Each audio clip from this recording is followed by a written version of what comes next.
Hi, I'm Rich. I'm Tina. And if there's one thing we've learned in over 20 years of marriage, Some days you'll feel like killing your husband. and some days you'll feel like killing your wife.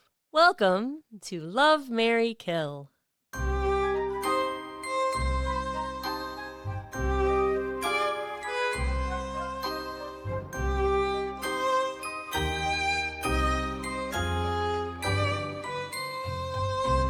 Hey, Tina. Hey, Rich. How are you today? I'm good. How are you? I'm doing great. Great. Good to hear. Good. You seem very perky today. I sure am. Well, I hope all you listeners enjoyed that theme song because apparently you all love it so much, and it's just the best ever. They do love it. I love it too. I think it's great. If you don't follow us on Instagram, recently I posted a poll because I'm not even being cute snarky. I really don't like our theme song. I've made that pretty clear. And it's been about a year since you really tried to convince people that we should change it. I haven't given up, and I posted a poll, and everyone was like, "I love it." Yeah, it's 90. great. It was 90%. Don't change right? it. It was at least 90%, and there was a fair amount of people that answered the poll. So thank you so much for participating in that poll. And well, I'm glad keep we are enjoying going to it. Continue using our theme song. It's funny because I don't normally listen to the podcast, but I think I was clicking over because now we're on YouTube. I clicked over to YouTube just to see how things were going over there, and a little quiet, but it was. I had to hear the theme song, and I was like, ugh. But you still maintain that you love it. I really do love it. I think it's very. It's just. I feel like we're kind of cool. perky, and the song is just such a downer. I don't think it's a downer at all. It makes me remember our glorious wedding day. You are so wrong because we played music like Weezer, right? Didn't we play Weezer? And we played They Might Be Giants. They Might Be Giants. It was a very festive occasion, and that song is not festive. But that song does make you think of weddings. So. Okay, well, enough about that. You won. I hope you're happy. I hope all you listeners are happy too. Well, I have a consolation prize for you in the form of a snack. Okay. Are you hungry? You know what? I am very hungry today. I go through days where I'm like, I could eat or not. And then some days I just want to eat like a side of beef. And today is a side of beef day. So that's good. Yeah. I brought you some side of beef? Costco corn muffins. You shut up. You are the worst husband in the universe. We went to Costco yesterday together, and I knew you want everyone to be impressed that he went to Costco. Ladies, listeners, he's gone to Costco 3 times in his entire life. Who goes every week, twice a week? Me. I know I'm just it's teasing very you. heroic. I'm just teasing. He's a wonderful husband. I brought the corn muffins as a Well, joke. it was funny because we went to Costco, and whenever anyone goes with me grocery shopping, I always say, you can get whatever you want, because I'm just always so happy to have company. Yeah.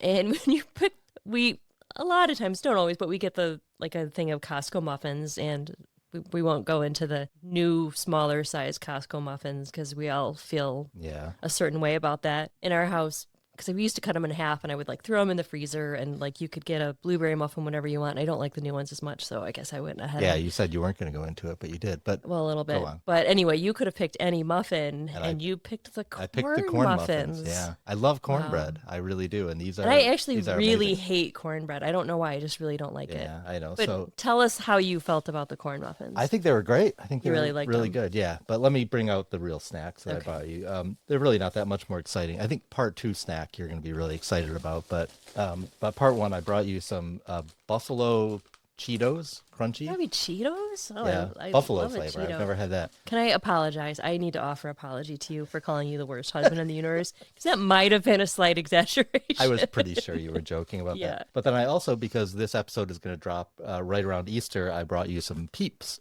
party cake flavor Peeps. Peeps. Yep. You're back to the worst husband on the planet of all the Easter Peeps are candy in amazing. all the world. Oh, Peeps are are great. amazing. When have you eaten a peep? I've eaten many Peeps in my life. So the other night, we were sitting at the dinner table, and our kids were like, don't buy Peeps. Do not buy Peeps for the Easter basket. And our kids are definitely too old for an Easter basket, but they still get an Easter basket. But yeah, Peeps. Peeps are great. I just like doing the Peeps. If you've never done this before, you take 2 Peeps and you give them, stuff a toothpick in their beak, and then you put them in their microwave. And I don't know. I don't remember how long you do it for. Just 30 seconds. Because it looks like they're they're sort. You don't remember this? Oh, I remember putting them in the microwave, but I don't remember. Yeah, if you do with a toothpick and it looks like they're dueling. Oh, okay. All right, so you're going to make me eat Yep. What flavor is it They're again? party cake flavored. Okay. All All right. We'll be right back.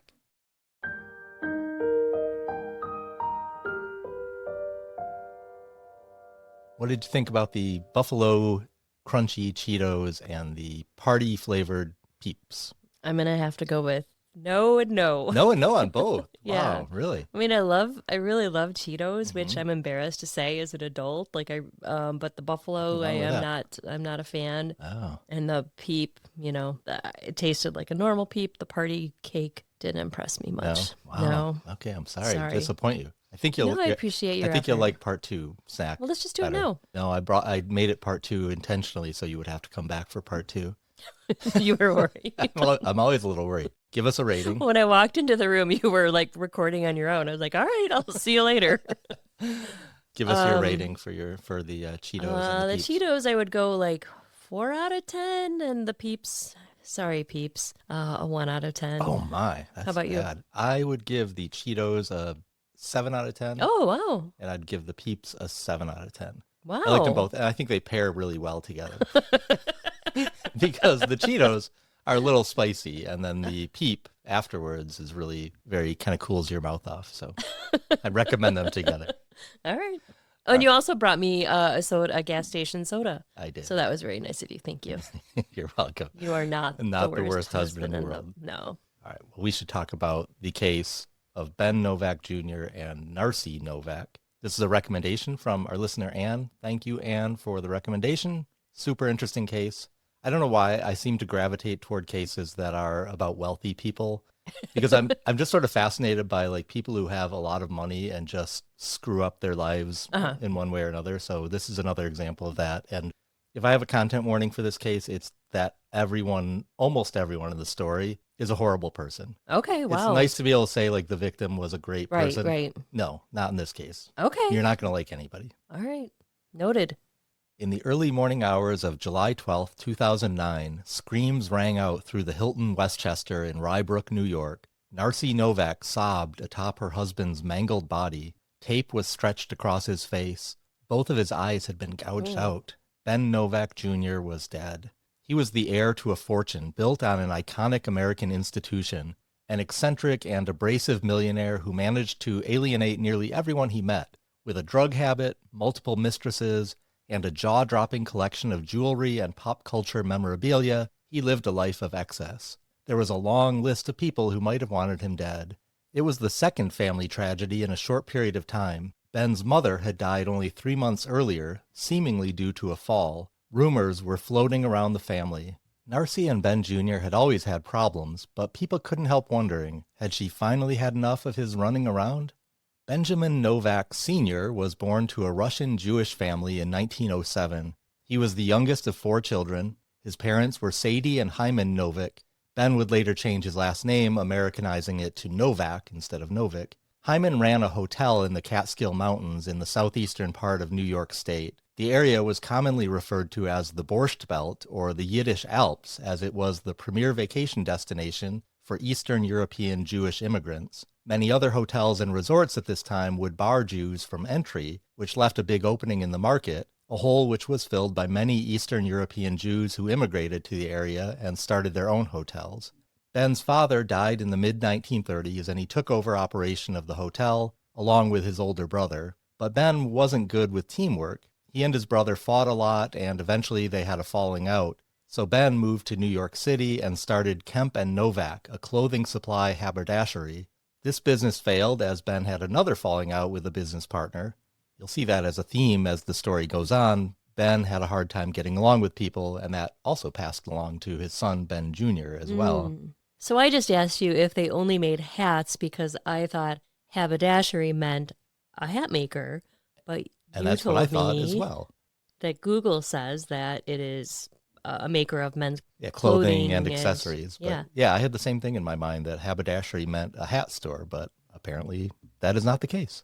After Ben's haberdashery failed, he liquidated all of his assets so that he had some money to use to relocate.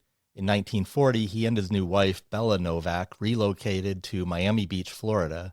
He got very lucky with his timing because upon arrival, he and multiple business partners purchased the Monroe Towers Hotel, which the United States government then rented out for use as a military training hub after the Pearl Harbor attacks.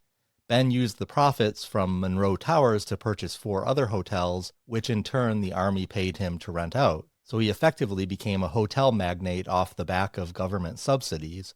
Wealth changed Ben almost overnight. He started wearing nice suits and shaving his mustache in the French manner. He was already a jerk prior to arriving in Miami, but afterwards he really became a tyrant. He was cold-blooded and spiteful and double-dealing. He would often try to stiff people who worked for him. I'm sorry, what is shaving a mustache into the French manner mean? I just sent you a picture, but it's very much like just a neat kind of thin mustache, like very well groomed. Okay. Ben and Bella adopted a 2-year-old son named Ronald, but Ben was an adoptive father in name only. He was far too busy with his hospitality business, and he often had to take long trips to New York City for business, he claimed. In 1951, he abruptly divorced Bella. He had fallen in love with another woman, a model named Bernice Stemple. Bernice was born in 1922 in the Upper West Side of New York City. She was one of 2 daughters born to William Stemple and Rowena Stemple. Bernice's father was a wealthy playboy who made his fortune in New York's insurance business. He didn't take his wedding vows seriously and could often be found around town, cavorting with any woman who looked his way. Rowena decided 2 could play at that game, and she began an affair with William's best friend. When William found out, he threw Rowena out of the house. Their divorce became tabloid fodder for the local press. William won custody of his 2 daughters, Bernice and Maxine, but he had no interest in actually raising them. Custody was more of a prize or a point of spite. He didn't want Rowena to have the kids, but he didn't really want them either. So William sent Bernice and Maxine to live with his sisters. The aunts weren't equipped to raise the kids either, so these extremely wealthy children were sent to an orphanage instead of simply being allowed to be raised by their mother. That's horrible. This is what I mean when I say that almost everyone in this story is a horrible person. Like, they just no interest in raising their kids, just ship them off somewhere and let someone else raise them. So Rowena wanted the children, but he wanted to win the court battle more. Yes, exactly right. Oh, that's horrible. Bernice became painfully shy due to the intense emotional trauma this upbringing inflicted upon her. As young women, both Bernice and Maxine were quite striking, turning heads wherever they went with their red hair and freckles. When she finished school, Bernice was on her way to a career as a secretary, but then fate intervened. She was spotted by a talent scout on the street who offered her a job as a model. She began working for Conover Model Agency, the business which basically created the concept of supermodels and coined the phrase cover girl. Bernice modeled for the Coca-Cola Company and Old Gold cigarettes. She became, for a brief period, the face of Coca-Cola. She would often frequent the Stork Club, a speakeasy-turned Manhattan nightclub famous for its wealthy and glamorous clientele. Think of it as Studio 54 before Studio 54. Frequent patrons included Lucille Ball and Desi Arnaz from the I Love Lucy show. You have to tell people where Lucille Ball and Desi Arnaz Jr. came? I know everyone has as much history of, watching old TV shows as you and I might. But also the Roosevelts, the Vanderbilts, Ava Gardner, Ernest Hemingway, Frank Costello, pretty much any movie star, politician, or mobster who wanted to feel important came to the Stork Club. It was the sort of place Bernice would become intimately familiar with later in life. Ben first met Bernice in a nightclub, not the Stork, but the La Martinique, a few blocks west. The 38-year-old bought champagne for her table and bragged about his plans to build a hotel empire. Bernice was not particularly impressed by this sweaty, married, middle-aged man who had to yell over the music of the nightclub to speak with her. To see Bernice again, Ben hired the Conover Agency and made up a photo shoot. He said he wanted an all-American girl with red hair and freckles, describing Bernice's appearance to a T. A week later, Bernice arrived at the shoot and found Ben there, smiling. Bernice must have been impressed by Ben's tenacity because she began seeing him every time she came to New York for business. Can you imagine just like having the money to make up a modeling photo shoot just so you could hire a girl that you like? It seems a little manipulative if you ask me. A little bit. Bernice was already married when she first met Ben to a middle-class man named Arthur Drazen, who had been sent to fight in Europe shortly after their wedding. His absence, not to mention his lack of wealth, destined theirs to be a short marriage. Drazen took the breakup well, and the two remained friends for the rest of their lives. Bernice's affair with Ben lasted for 7 years before he finally divorced Bella and tied the knot with Bernice. They married in New York in 1952. Bernice's father refused to allow Rowena, her mother, to attend the wedding. In marrying Ben, Bernice gave up a profitable modeling career because he insisted that she stop working. She moved to Miami Beach away from everybody she knew. She soon found herself in the midst of a personal crisis. Ben didn't have much time for her as he was deep in the weeds developing his next hotel. His business partners and their wives were all much older than she was, so she didn't have much in common with them. She grew extremely lonely and spent most of her time in her bedroom. Bernice's sister Maxine had this to say about Ben, quote, "Bernice married a man just like our father, controlling, self-centered, and not particularly sensitive." Ben opened the Fontainebleau Hotel in 1954. It was a big deal, becoming the most famous hotel in Miami, and up to that point, the most luxurious. Ben named it after the Fontainebleau Palace in Paris, though whenever Ben pronounced it, he always called it the Fontainebleau instead of the French pronunciation Fontainebleau. And I think, honestly, most people call it the Fontainebleau. I've been to this hotel for conferences before, and I've always heard people refer to it as the Fontainebleau Hotel. That's what I thought too, but I can't say words in English, let alone French, so bear with me. We'll do the best we can. Well, you do it pretty well. I think you had French in like high school. I've never had French.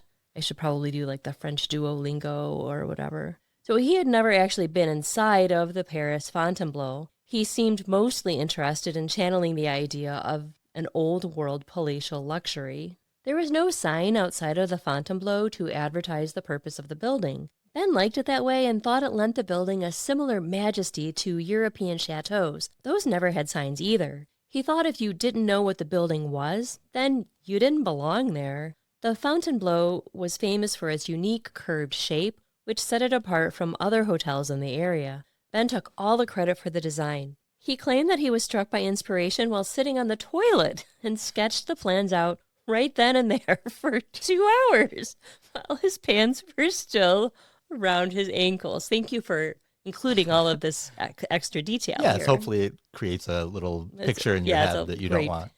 While it's a good story, the architect, Morris Lapidus, disputes this claim. Given his tendency for big, blustery, exaggerated claims, Ben was probably not actually responsible for the design. Morris Lapidus spent years of his life working on the Fontainebleau for next to nothing. Novack paid him an insultingly low wage, taking advantage of Lapidus's passion for the project.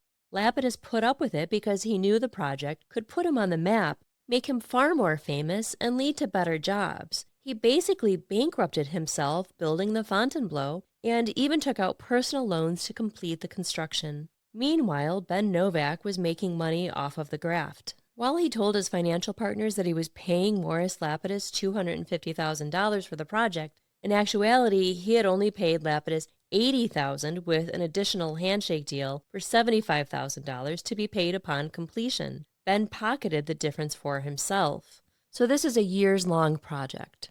Yeah, I think it took 2 years to build, and I'm sure there was more time before they started building for the design. So yeah, definitely a lengthy project. When the construction was finally completed and Lapidus asked for his additional $75,000, Ben pretended that he'd never made any such deal. Lapidus, so strung out and tired from all the work and stretched so financially thin, completely snapped. He chased Ben around the hotel grounds and attacked him. People had to pull the two apart. When Lapidus explained the situation, they were furious that Ben would try to con them out of their money. Lapidus eventually got paid, but he and Novack became lifelong enemies. Morris Lapidus would later design the rival Eden Rock Hotel right next to the Fontainebleau for Ben Novack's real estate enemy, Harry Muffson, as a form of revenge for being stiffed. Ever spiteful and not to be outdone, Ben strategically built a 17-story blank wall on the Fontainebleau property to block the sunlight from hitting the Eden Rock pool during peak sunbathing hours. This became known as the Spite Wall.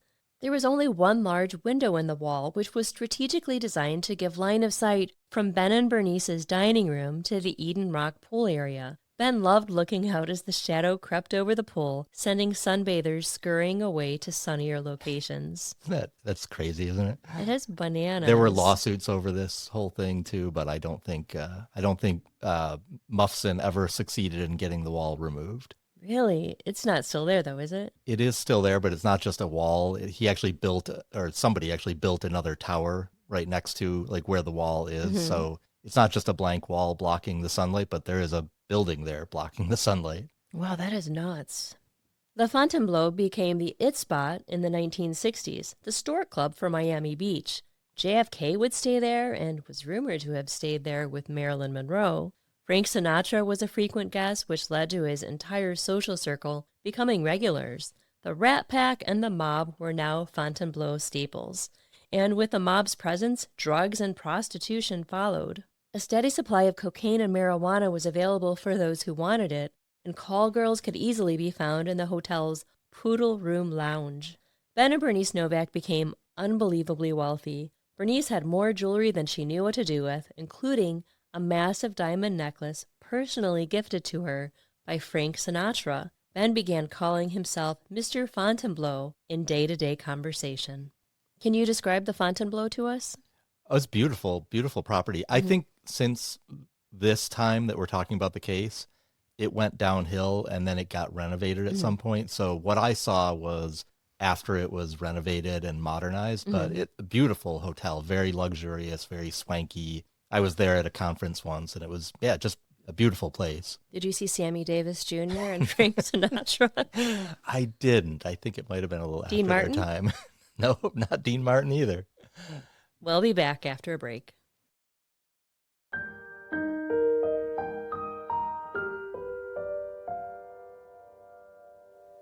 I apologize for what I said when you tried to give me corn muffins. Sometimes I'm a little snarky and I'm just saying it in a jokey manner, and I feel like it comes across as like I'm a really mean wife. I know that you're joking, so that's the main thing that matters. I think pretty much everybody knows you're joking too. All right, let's go back to the case now. Okay. Bernice gave birth to Benjamin Novack Jr. in 1956. Benji, as everyone called him, was fated to become a little monster. Neither of his parents had any time for him. Whenever Halloween rolled around, he was sent trick-or-treating in a chauffeured limo. He was raised, a little rich boy. I know, he was raised in a 5-star hotel with free room service and cleaning whenever he wanted it. Basically, he grew up with a staff of servants at his beck and call. He was constantly exposed to the lifestyles of the rich and famous, so he bore witness to drug use, excessive drinking, and prostitution at an early age. He was taken care of by a strict German nurse named Bella, who did everything for little Benji, including wiping his mouth when he would eat. She also forced the naturally left-handed boy into using his right hand, which traumatized him, according to relatives. Benji was extremely poorly socialized and had no manners whatsoever. He was incapable of interacting with other children, who usually couldn't stand to be around him. When he had tantrums, which was often, everyone was afraid to be near him. The few times he stayed with his Aunt Maxine and her children, she was horrified by the child's behavior. It sounds like you're being overly harsh to poor little Ben here. I don't think so. I think he was a little monster. Ben and Bernice weren't raising their kid because they were too busy cheating on each other. A lot. Like a ridiculous amount. It was more Ben seeing other women than Bernice seeing other men, but they were both doing it. This reached a boiling point when Bernice slept with one of the musicians headlining a performance at the Fontainebleau. Ben found out, had the man beaten, and threw him out of the hotel. Divorce proceedings went forward. It took a long time for the legal battle to settle, but eventually Bernice was freed from Ben's shackles. She moved out of the Fontainebleau, maintaining only a perfunctory presence in her son's life, and devoted most of her time to the Science of the Mind church. As Benji grew older, he developed a stutter so bad that he was practically nonverbal. He basically couldn't communicate with anybody, especially not kids his own age. He filled the social hole in his life with Batman. He became obsessed with the 60s television show starring Adam West.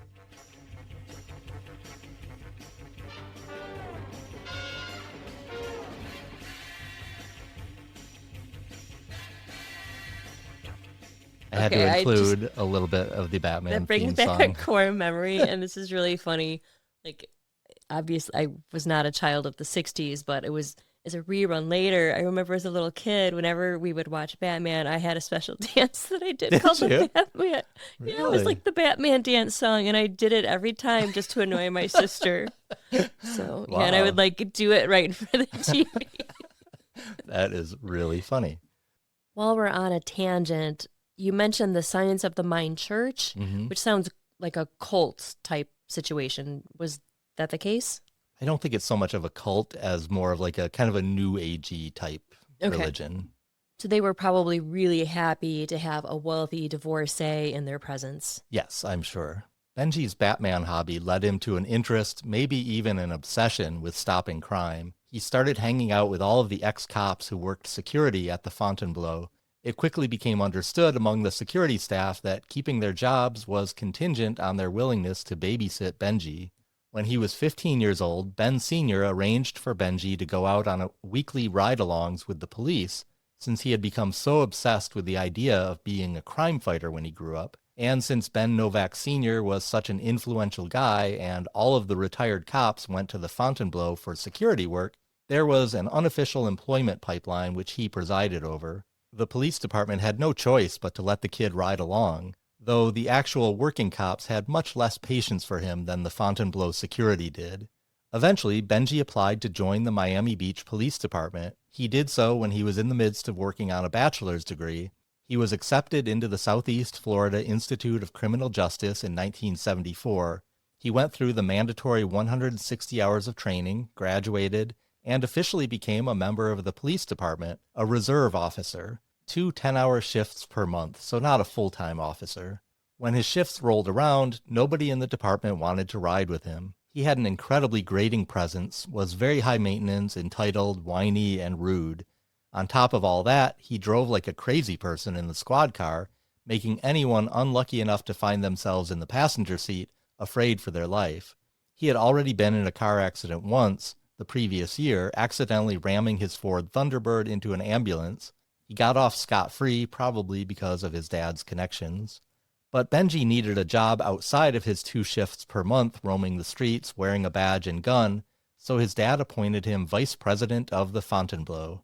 The position came with a salary, a company car, and a luxury apartment inside the hotel. So he's like 23, 24 maybe, Yeah. and he's vice president of this Yes. massive hotel. Yeah, which he has lived in his whole life. What could go wrong? Yeah, exactly. Sounds like the staff just adores him too. Right. With free reign to do whatever he wanted in the hotel, he would often play security guard. He could be found prowling the halls looking for trouble, his police radio in hand turned to full volume. All of the actual security guards hated him. To give you an idea of Benji's appearance, he was 6'3" tall, towering over his father. He had long black hair and a big bushy beard, neither of which were ever combed or groomed. He wore oversized 1970s style glasses, a style that he preferred for the entirety of his adult life. While Ben Novack Sr. was a man who placed stock in old-world ideas of glamour and class, preferring a tailored suit and a tie and the occasional trilby hat, which is similar to a fedora. I had never heard of a trilby hat before myself. Benji exclusively wore Hawaiian shirts, halfway buttoned up. His furry chest was always prominently displayed to the world. If he really had to dress up, you might see him wearing a black t-shirt under a blazer. There was a rumor, never explicitly confirmed, that Benji had lost his virginity very early in life to one of the escorts who hung around the Poodle Room Lounge. Given his tendency to pester the staff of the hotel until they did what he wanted, lest he tell his father about their disobedience, it adds up that he might have propositioned one of the escorts and leveraged his father's influence to make it happen. He certainly had a type that was similar to the Poodle Room women, tall, glamorous, voluptuous. When he got a little older, he had a rotating roster of women who he'd see, almost exclusively sex workers, showgirls, and strippers. He brought his favorites to his friend, Dr. Larry Robbins, a plastic surgeon, for breast augmentation surgeries. He was always adamant that he pick the size of the implants and that he watch while Robbins performed the surgery. Well, that's a little creepy. It's a lot creepy. His first serious relationship of note was with Jill Campion, a 29-year-old former showgirl. Benji was only 20 at the time, but he had lied and told her that he was 30. With his massive beard, he could pass for older. He had also, at this point, gotten a handle on his stutter. Benji was very controlling, and much like his father, he was unfaithful from the very beginning, regularly cheating on her with a flight attendant. He insisted upon Jill being as skinny as possible. He made her take diet pills and would often choose her clothing for her. Jill's friends, surprise, surprise, hated Benji. He was rude and brash and had no filter. He would often tell Jill's friends that they ought to change the way they dress, or he would criticize how they wore their hair. At this point, along with the cheating, he also developed a taste for cocaine. He always had a bag on him, and he would even sniff the stuff when he went out on patrol. He liked using it, of course. It got him high, but he also liked just having it. It kept people coming to him. He had something that people wanted, which in turn made him feel wanted and powerful. Even though he was a terrible boyfriend, Jill saw something in him and decided to move in with him after dating for 2 months. He proposed to her soon after in what is probably the least romantic way to propose to someone. He simply left a ring on her dresser, never even verbally asking her to marry him. So she said yes? Apparently Or she just said started yes. wearing the ring and I guess so. very strange. The Fontainebleau started to hit harder times in the late 1970s after several changes in the hospitality market. Disney World opened up in Orlando, siphoning business away from Miami Beach. Las Vegas became the new crazy party destination with the added bonus of legal gambling, so those seeking debauchery were less inclined to make the trip to Florida. Cruises were becoming a lot more popular as well, with more fun and novelty to offer vacationers compared to the crusty old Fontainebleau. The Fontainebleau was great if you were a mobster, old-school Rat Pack guy, or a sleazy politician looking to hire a sex worker in the poodle room. But that's not enough to build a whole business on. Where it mattered, the Fontainebleau was being outclassed, and their once handsome French-inspired decor now just looked dated. So the way you're describing this, it became kind of like the seedy motel in town where maybe illegal activities happened. Yeah, and I think the whole town kind of went downhill a little bit too because people were going to other places more so than Miami Beach at that time. With less money pouring in, Ben Sr. stopped paying his taxes. It turns out the IRS doesn't like it when you do that. Yeah, don't do that if you're thinking about it. They began investigating the Fontainebleau, and by 1976, they informed Ben Sr. that he owed $1.3 million in back taxes. He either needed to pay up or the hotel would be auctioned off to the highest bidder by the government. Ben Sr. managed to scrounge up $250,000 to pay off some of the debt and keep the lights on for a little longer, but the financial toll was being felt by the staff and guests. The Fontainebleau staff stopped receiving health coverage. Their paychecks were late, if they came at all. The bartenders were told to pour cheap champagne into the Dom Perignon bottles. The local 355 union for hotel workers went on strike due to the poor treatment. Ben Sr. handled that how you would expect, threatening to fire them and hire new employees who wouldn't complain. Frank Sinatra, wanting to preserve the memory of his old haunt, tried to buy Ben Sr. out and take over the hotel, but Ben Sr. was stubborn as always and refused to even think about it. This led to a knockdown fistfight between the two men. Sinatra would never return to the Fontainebleau. Wow. In January 1977, the Fontainebleau went into state court receivership, now owing $27 million in back taxes. Ben Sr. filed for Chapter 11 bankruptcy just to stay at the helm a little longer. He was allowed to keep running the hotel as if it were normal, but it was no longer the bastion of five-star luxury it was once famous for. Employees were not being paid. The bed sheets weren't even being washed.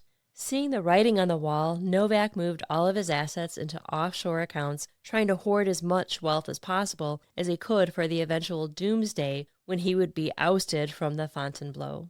That day came in 1978 when housing developer and land baron Stephen Muss bought the hotel. He hired Hilton to manage the day-to-day of the hotel and put a large sign outside for the first time in its 24 years of operation. Ben Sr. was devastated. Here he was, Mr. Fontainebleau, who had lived in the hotel for decades, kicked out of the building he had made into his identity. Ben Sr. moved in with his sister and sued to have his alimony payments to Bernice terminated now that he didn't have an official income. Of course, this was just legal acrobatics. In reality, he had plenty of money. He began drowning his sorrows, drinking himself into oblivion. While not quite as upset as his father, Benji wasn't happy about the change in ownership either. He had been hoping to eventually inherit the Fontainebleau.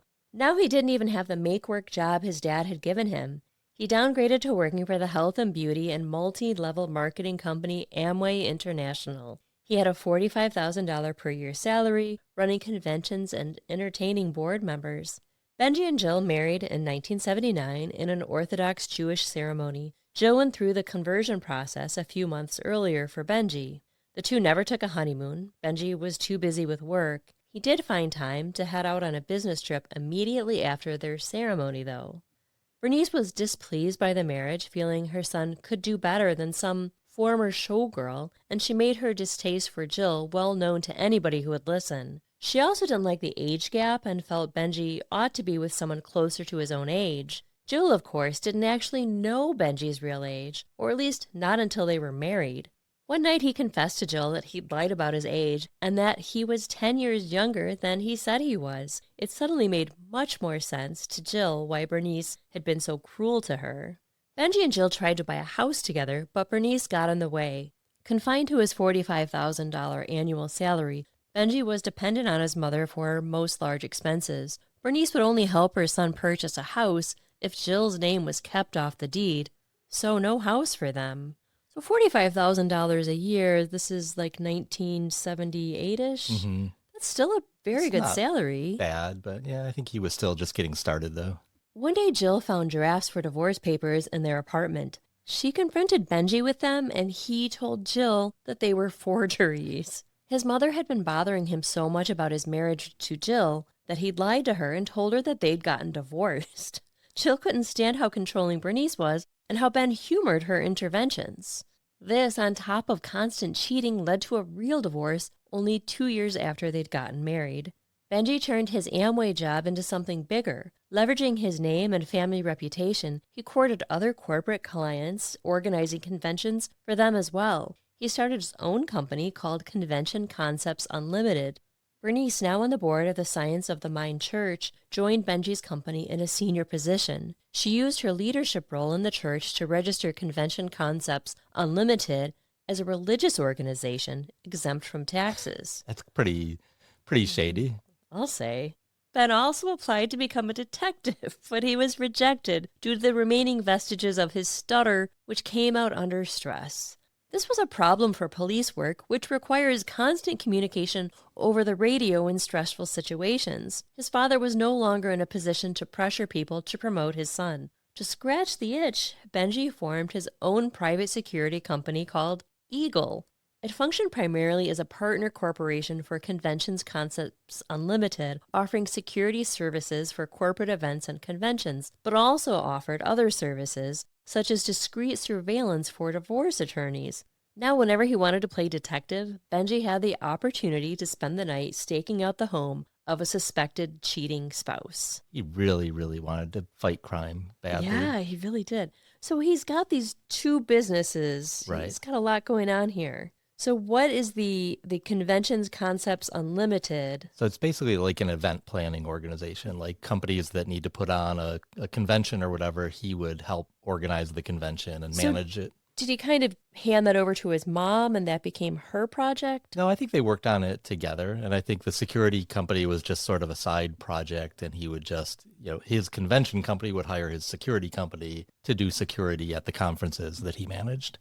In 1983, Benji was out at a strip club with his cop buddies, something he did a lot, especially post-divorce, and found himself enthralled by a blonde Ecuadorian stripper who called herself Sylvia. He was generous with his money and slipped quite a wad of cash into her thong.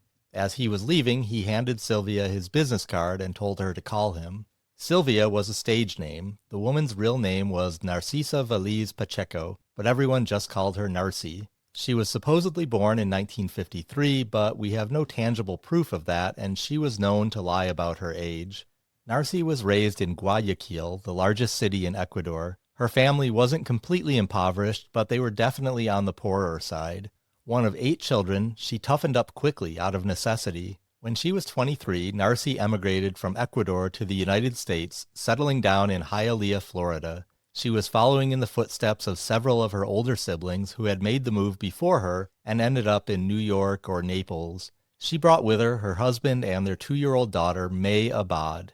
The husband was not in the picture for very long. The marriage broke up soon after they arrived in Florida. Now a single mother with bills to pay and a mouth to feed, she became an exotic dancer to make ends meet. The club she danced at was called Follies International. Her coworkers found her unpleasant. She was easily angered and poorly mannered. So she was a perfect match for Benji. You could read a little hard on poor Benji. She called him, dialing the number on his business card once she learned he was the son of the Ben Novack Jr. and the heir to a small fortune. Within 2 months of meeting Benji, Narcy moved in with him. But there was a catch. He didn't want May, her daughter, living in his home. Narcy was fine with that. One less responsibility for her, and her relationship with May wasn't good anyway. There was no love lost. It was probably for the best for May to get away from her mother, who was allegedly sadistic and physically abusive. She would sometimes whip May with electrical cords or make her kneel on the sharp edges of crushed beer cans. What the heck? At 8 years old, May was shipped off to Naples, Florida, where she lived with Narcy's sister. So yeah, yet another person in the story who just doesn't want to raise their kid and just not interested in doing that. It's just, well, it sounds like May was better off yes, out of the picture anyway. Yeah, absolutely.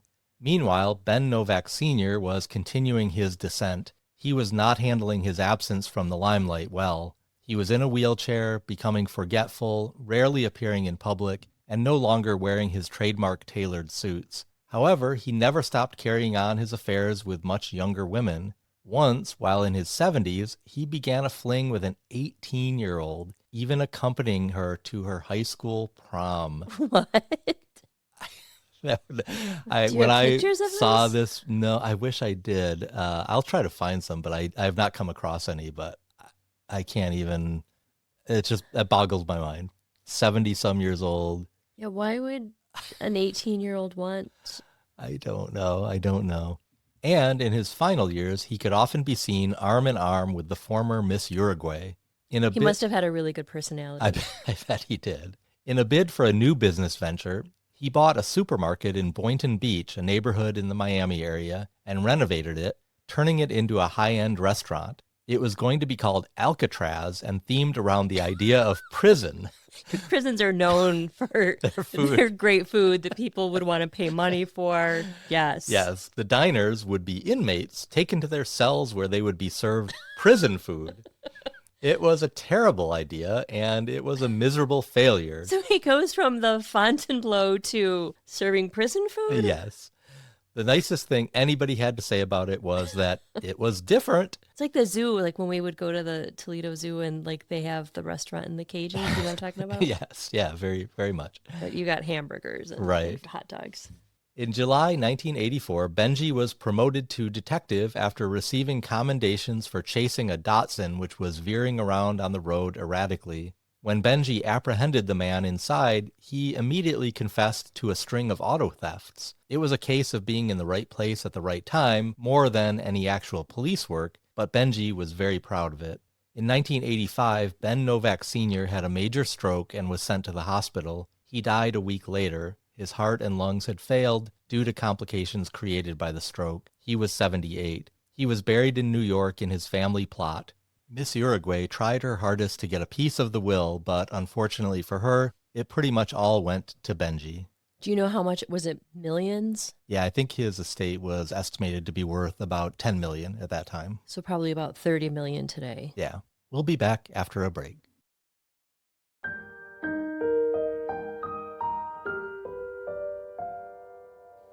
Now fully in control of his family's estate and no longer reliant on his mother for money, Benji went hog wild. Any semblance of humility or human decency? I thought you said he didn't have any human decency. I don't know if he did. But at this point, it seems to have left him. He bought a luxury yacht, 50 feet long, which he called White Lightning. Okay, so yachts, I know, vary a lot. 50 feet is a relatively small yacht. I mean, it sounds like a perfect size for me. But I guess in the grand scheme of things, if you look at, the wide variety of yachts that are out there, it's probably on the smaller a quick end. Google search told me 50 to 100 feet. Sort of the average yacht size? Okay. Yeah. He would often have Narcy pose on the bow as some sort of living figurehead. He bought a private island and a share of a private jet. Though he still had to fly commercial because he always managed to make the pilots mad with his ill mannerisms.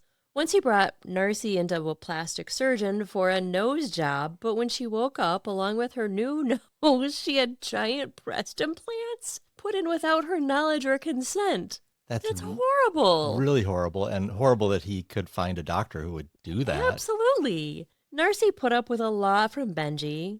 She took the breast implants in stride, along with his crass behavior, his mother's constant disapproving jabs, and the occasional violent altercations. Ultimately, she enjoyed the incredible access to extravagant wealth. She loved having a closet full of more designer shoes than she could ever possibly wear. But where she always drew the line was infidelity. Whenever she discovered Benji was seeing another woman on the side, and he was always seeing another woman on the side, she would go nuclear, threatening to burn down their house. Bernice hadn't liked Jill, and her interference was what ultimately led to the end of that relationship. She hated Narcy. In the company of her friends and loved ones, she would refuse to even speak Narcy's name, and she had no longer any financial leverage over Benji, so she couldn't control him the way she used to. And even though Benji was a cold, unaffectionate son, often not even calling her mom, he just called her Bernice, she still desperately loved him and wanted to be in his life, so she bit her tongue and chose her battles. When Benji asked Narcy to marry him in December of 1990, instead of objecting to the marriage completely, she instead only insisted that Narcy convert to Judaism. Benji's company, Convention Concepts Unlimited, had now become very profitable and popular. In 1990, the value of the business was now $3.2 million, with profits being squirreled away in offshore accounts. That's a lot of money, and Benji didn't want to share control of it. So he had Narcy sign a prenuptial agreement. If they were divorced within the next 10 years, she would receive none of the estate. After those 10 years, she would receive a single payout of $65,000 in the event of a divorce. That sounds like a paltry sum compared to his net worth. Yes, for sure. She would be excluded from all life insurance, any trusts, and after his death, the estate would move into possession of his next of kin, which would be his mom, Bernice, since Ben had no children. In the prenup, there was a stipulation made that this could all be superseded by Benji's last will and testament, if he wished. Narcy reluctantly signed the agreement. Narcy began lying about her past to fit in better with her luxurious surroundings. She claimed to have been from a wealthy Ecuadorian family, and that she was the daughter of a shrimp farming magnate. She also claimed that she used to be a fashion designer. May, Narcy's daughter, had a child when she was only 16 years old. Narcy was now a grandmother. She hadn't even been interested in parenting, but something about becoming a grandmother seemed to have softened her a bit. May and her child would now visit occasionally. Benji, for the most part, seems to have disliked his stepdaughter, but would occasionally throw work her way as a favor to Narcy. She would sometimes stop in and do jobs at the Convention's Concepts Unlimited offices, where Benji's mother, Bernice, could often be found. Bernice and May formed a bond of sorts over their mutual hatred of Narcy. In early 1994, Benji and Narcy moved to Fort Lauderdale. They renovated a house there from top to bottom, turning it into more of a compound.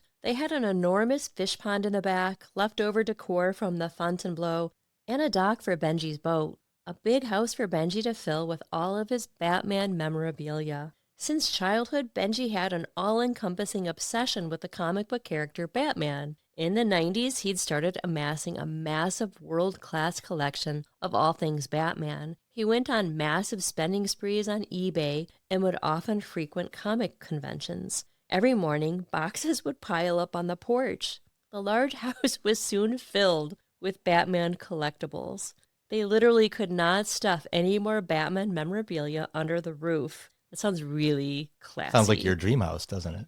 He rented out warehouses so he could store everything. The collection would eventually grow so large that it filled 4 warehouses. The rarest, most expensive stuff stayed in Benji's house, which he transformed into his own personal Batman museum. His father had the Fontainebleau.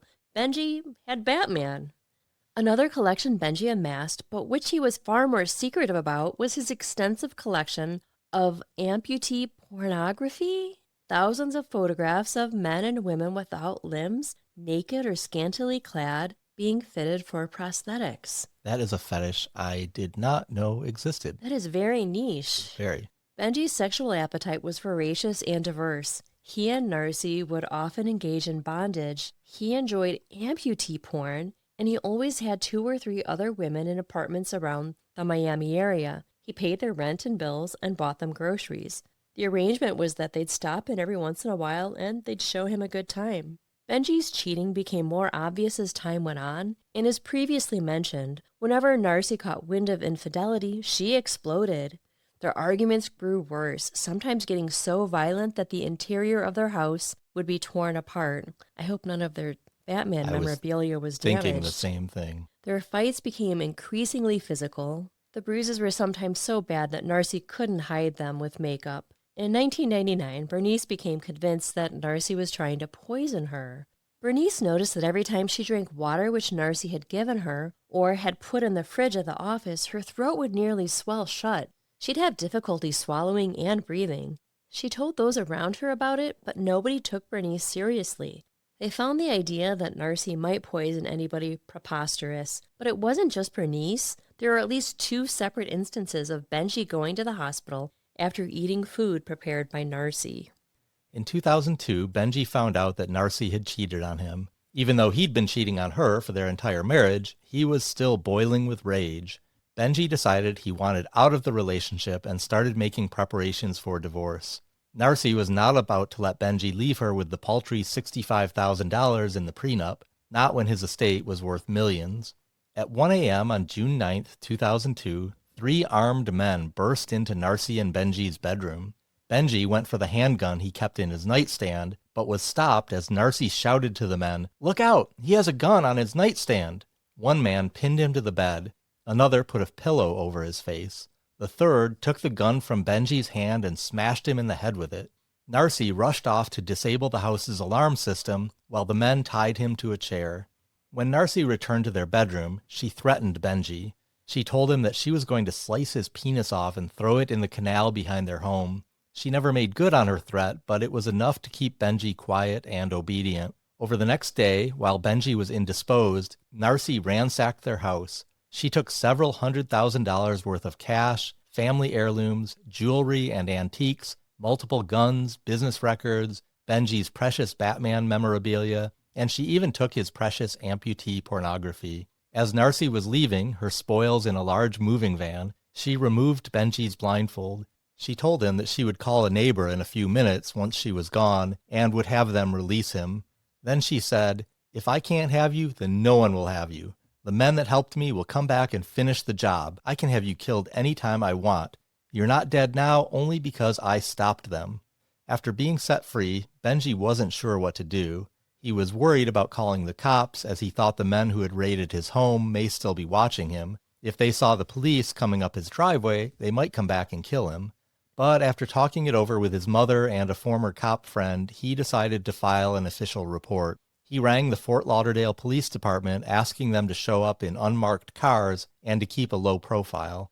When detectives arrived on the scene, they found Benji covered in cuts, his wrist still raw from the binding. He told them everything, showed them the damage, and enumerated his stolen property. He made sure they knew exactly how much money was taken, $440,000. Bernice drove to the house as well to make sure Benji was okay. She mentioned to the police that she suspected Narcy had tried to poison her in the past. In fact, earlier that afternoon, just hours before the home invasion, she had ingested water that Narcy had been in contact with, and her mouth was still numb. The police ordered her to the hospital, and they took the water bottle in question for evidence. Benji called Narcy and tried to negotiate with her over the phone, hoping to at least get her to return his money if nothing else. The detectives working the case also called Narcy's cell. She agreed to come into the police station for an interview. She wanted the police to know her side of the story, feeling there were likely some things Benji wasn't sharing with them. When Narcy arrived at police headquarters, she brought an accordion file in with her. She emptied it out in front of the detective working the case. It was Benji's collection of amputee pornography. She told the police that they would fight all the time, that he'd broken her nose at one point. She told them about the breast implants that were forced upon her. Quote, "It is a vicious circle. I have left him 20 times or 40 times or 50 times. She'd had enough of it, so she was moving out. That's why she had the moving truck. And those men that Benji claimed tied him up, they were just laborers who she had hired for moving help. As for the marks on his wrists, those were just from their routine sexual bondage. He had willingly submitted to being tied up. Narcy had just chosen not to untie him as she was moving out to make it easier on herself. The business records were ammunition for divorce proceedings, and she also claimed that she had only taken $5,000 in cash, not the $440,000 that Benji had claimed. The detectives noted several discrepancies in Narcy's story and pointed them out to her. She changed her story over the course of the interview and eventually admitted to threatening Benji, but she claimed they were just words, just meant to scare him. She would never actually cut his penis off. The detectives called Benji and told him about the reams of amputee porn that Narcy had shown them, and how his fetish would certainly be made a part of the public record if he decided to pursue charges against her. If Benji could manage to convince Narcy to return his property without police involvement, it might be better for everybody. So Benji hired a private investigator named Pat Franklin to find Narcy. The two had first met when Benji was a teenager at the Fontainebleau. Benji told Pat two separate stories about the events of June 9th. In the first story, he said that he, Narcy, and another woman were engaged in a threesome. They had him tied up at the foot of the bed, and he had been watching them have sex. Then, while he was tied up, the armed men charged in. He didn't know what happened to the other woman. In the second story, Benji said that he was just asleep. The two men jumped on the bed, covered him with a sheet and pillows, and beat the crap out of him. He went for the gun, then Narcy shouted, warning them. The entire time, Narcy was on the phone with a man called Lou, an ex-boyfriend who had just gotten out of prison, who Narcy had dated back when she was working as an exotic dancer. Pat Franklin likely concluded that he wasn't going to get the complete truth out of Benji. He decided the important part was to just do what he was paid for, track down Narcy and find Benji's stuff. It wasn't hard. Pat called Narcy, and she immediately agreed to meet. They convened in a diner. Pat called Benji and put him on speakerphone, then handed the phone to Narcy. Benji and Narcy started speaking to each other in baby talk. Narcy apologized, said she'd make it all up to Benji, and started crying him, begging him not to prosecute her for the home invasion. Benji agreed to drop all the charges as long as his belongings were returned. When Narcy hung up, she immediately stopped crying and winked at Pat. Then she led Pat to the storage unit where she had been keeping all of Benji's stuff. Among the piles of boxes and furniture, there was an accordion folder. Narcy made sure to show Pat everything inside, wanting to humiliate her husband. Benji officially dropped all the charges, signing a form at the police station. Whatever was the truth of what happened on June 9th, 2002, it was a harbinger of things to come. Things that we will talk about in part 2. Well, no one has been killed, so they lived happily ever after. You can go on believing that until we get to part 2. Part 2 is going to be how they got back together. How Benji went into therapy and dealt with his issues, and he and Narcy went to marriage counseling, and it all worked out. Yeah. And Narcy reconciled with their daughter, May. Now you've given it all away. Now no one's going to come and listen to part 2. No, you should definitely come back to part 2. So what do you think so far of Ben Jr. or Benji and Narcy? They're a couple of characters. They certainly are. When we tell all these stories about these people that have, like these fetishes and, their narcissisms, and I just feel so boring and normal. I think and the amputee porn. I mean, that's very disturbing stuff. I really didn't know that existed. Yeah, same. So I wasn't lying in the beginning when I said that almost no one in this story is likable. Mm-hmm. I think May, Narcy's daughter, we haven't talked about her a lot, but I think she's about the only one that is sort of has, some redeeming qualities. A good redemption arc. Yeah, pretty much. I do feel like we've been a little bit hard on Benji throughout this story, but I don't know. Do you feel any sympathy for him just because of his upbringing? Obviously, he wasn't brought up in the best of circumstances, but he's also seems like he was a real jerk and not a great guy. Yeah, sure. I mean, I have empathy for anyone who had a hard upbringing. Just because you grow up with money and, and everything is given to you on a whim, I mean, I can still have empathy for you. Yeah. It's hard to grow up with absentee parents and not have, love and someone there for you all the time.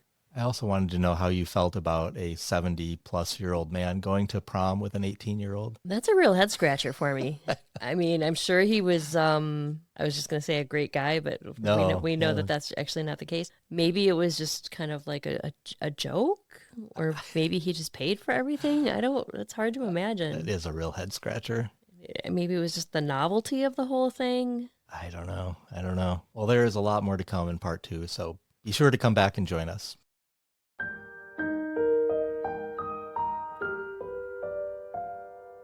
Should we have a Love, Marry, Kill convention at the Fontainebleau? I think we should. Yeah, I let's think, do it. all right, everybody meet us at the Third Fontainebleau. week of November, second week of November. Sure, that gives us plenty of time to plan it all out. Sure, all right. All right, we'll see you there. I had kind of a crazy work experience a Mm-hmm. couple weeks ago that I wanted Yeah. to share. It was pretty, I don't know, kind of scary in a way. I'm a little nervous to talk about it, but I think it's past now. But I was hiring someone for a job, and so I was interviewing different people. And the way that Because it you're works, very important. very, very important. So the way it works when you're hiring someone is we have a recruiter in our company who does like the initial interview with people. And then if the recruiter thinks that it's someone worthy, then they'll send them on to me and I'll do the next interview. And then if I think they're good, then I'll get like some of our executives involved and then make a decision. So we were interviewing a bunch of different candidates, and our recruiter sent me this candidate. I'm going to call him Bob, not his real name. I interviewed Bob, and I was sort of like, he was okay. He wasn't the best candidate in the world, but he wasn't bad either. He was kind of in the middle. But at the end of the day, I didn't love him. Like I had other candidates I liked better, and he sort of gave me a vibe that I was just like didn't love. So I told our recruiter, no, let's reject this guy and move on. And so our recruiter, we always like close the loop with candidates so they're not left hanging. So he contacted him and said, we've decided not to move forward. The next day, our recruiter messaged me and he said, just so you know, I woke up this morning and I had like 7 missed phone calls from Bob, this guy, and he said I thought that it was maybe a butt dial or something like that, Yeah. like in the middle of the night.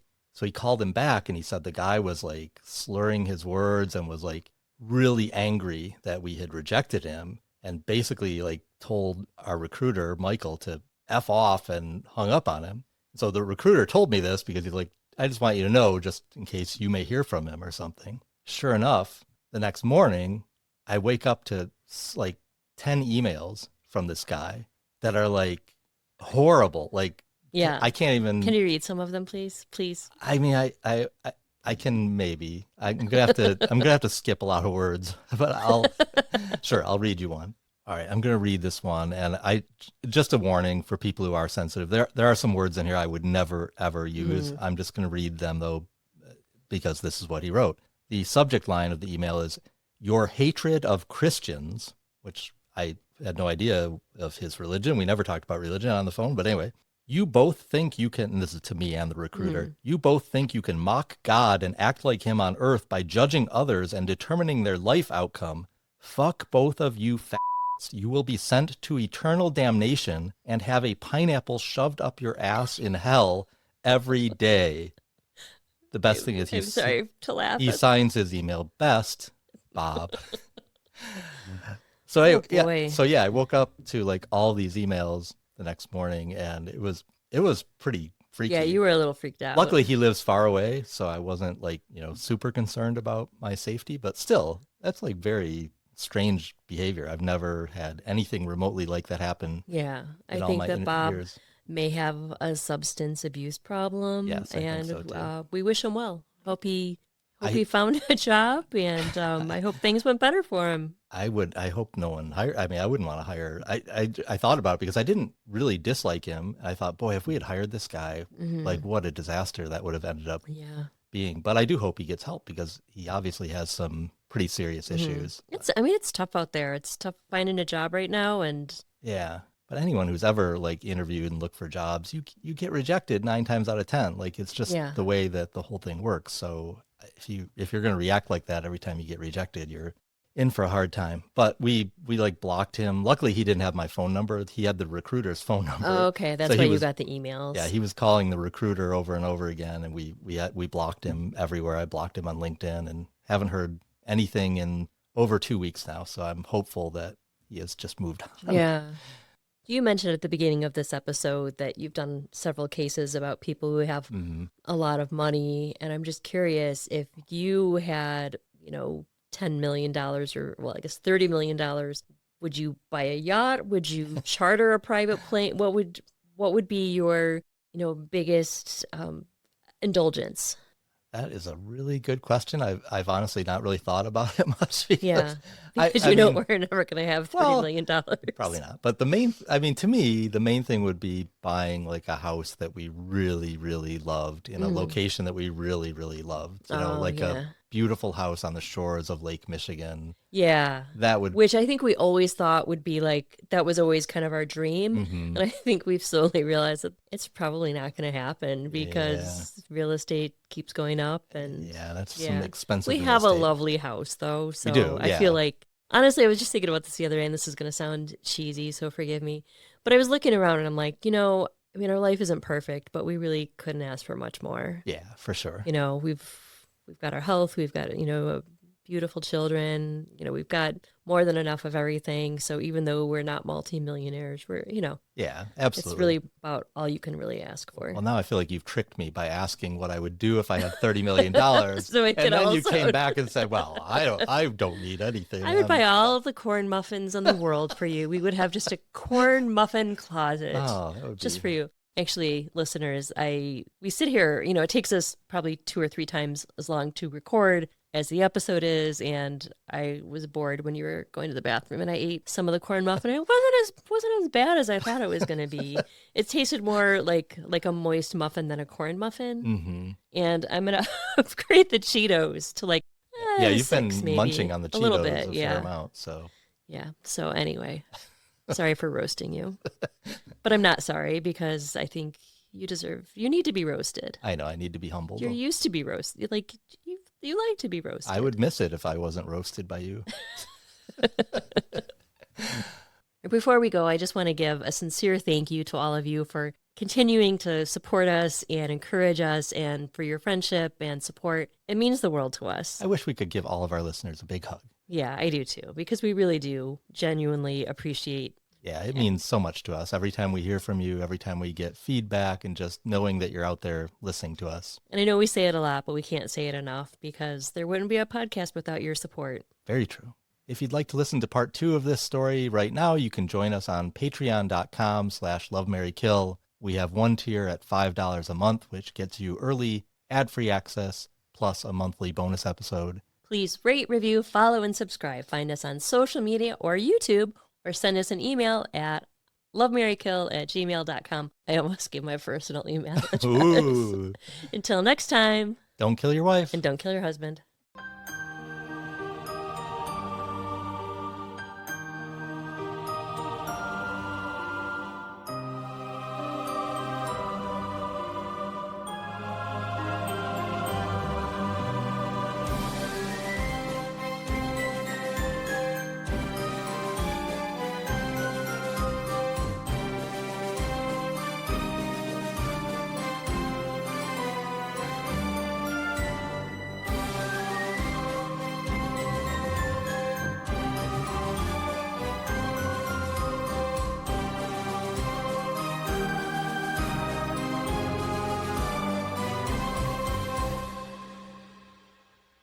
Ben opened the Fontainebleau Hotel in 1954. It was a big deal. Sorry. You did a great job.